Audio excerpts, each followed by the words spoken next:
Chris Versace is the Chief Investment Officer at Tematica Research. Chris, what's your big takeaway from yesterday in terms of the biggest move and the most surprising thing that we saw? Well, it's funny. Everybody was kind of banking on 25 basis points, and that's exactly what we got. But I think what people didn't expect was the hemming and hawing that Powell was going to give in the press conference afterwards. Is this a one and done?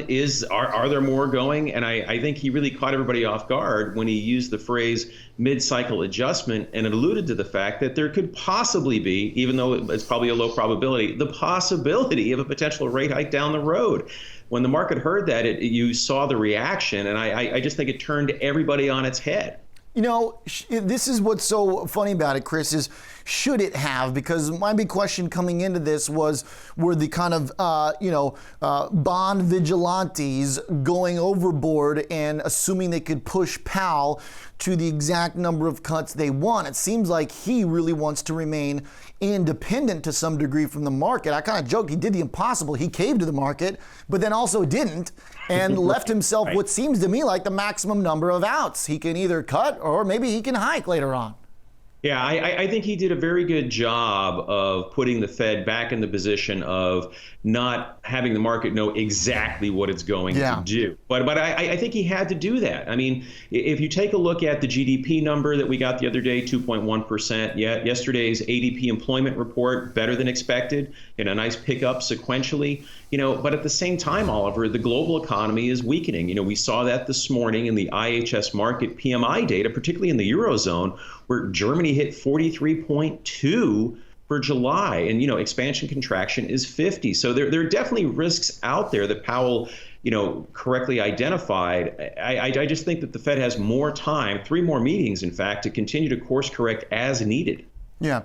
The question to me then is now, all right, how does the bond market respond? Because as we were discussing at the top of the show, if this was truly about the need for cuts to avoid an imminent recession, I know we're at 2.0% again, so we're getting back down, but is this the strength of a rally that one would expect if there really is recession looming now due to a Fed mistake?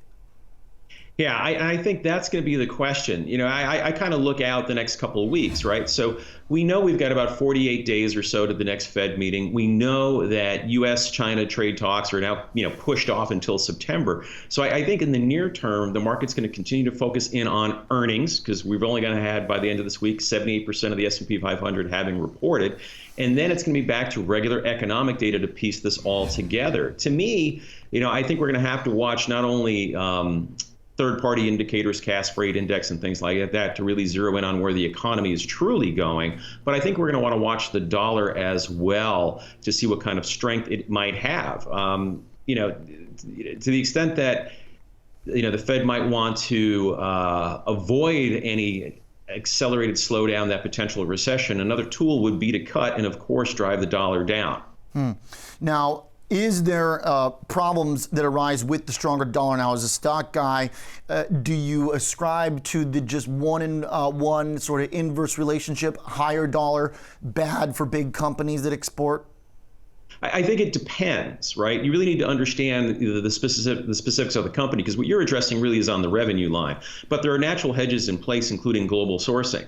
So it really depends on the particular company. I don't think you can make a general statement like that. Okay.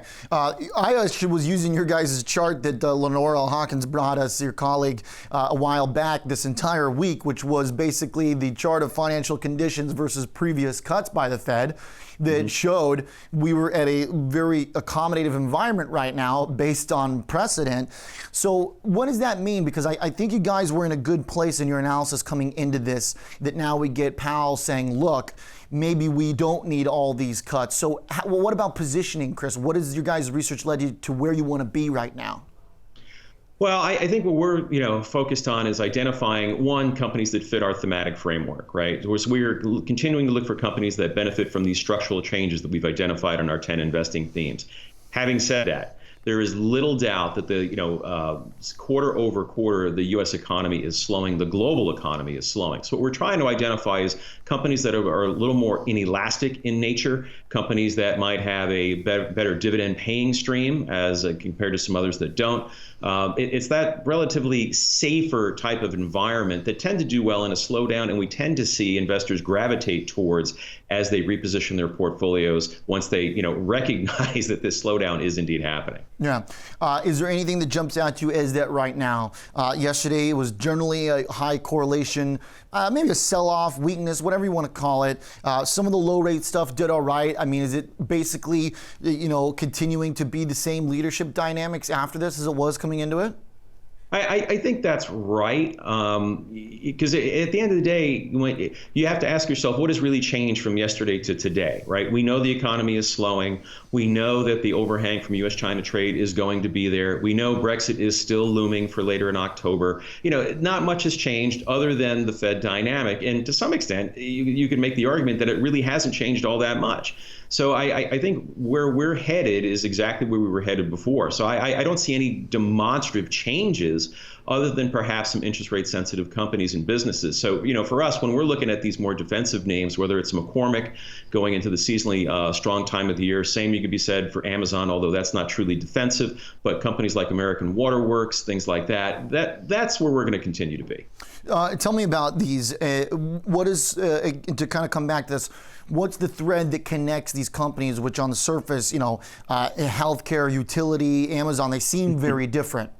Yeah, no, they are. And again, it goes back to our various investment themes where we're looking at the shifting landscapes, economics, demographics, psychographics, technological impacts, and the ensuing structural change. And again, that's where we want to be. Amazon's the easiest one to describe. I'm not going to surprise anybody when I talk about the accelerating shift towards digital commerce going into back to school and the year-end holiday shopping season. And if you look at the monthly retail sales data, it's no surprise that, digital commerce continues to take, share. But when you look at a company like an American Waterworks that's been it's a dividend king, continues to increase its dividends for more than 50 years. People will pay for water no matter what happens. And as part of our cleaner living theme, the real demand for truly clean water is something that is accelerating. So it's a great place to be for that. And the stock has been a champ of late as well. So of course we enjoy that. Yeah. All right. Chris, interesting stuff as always.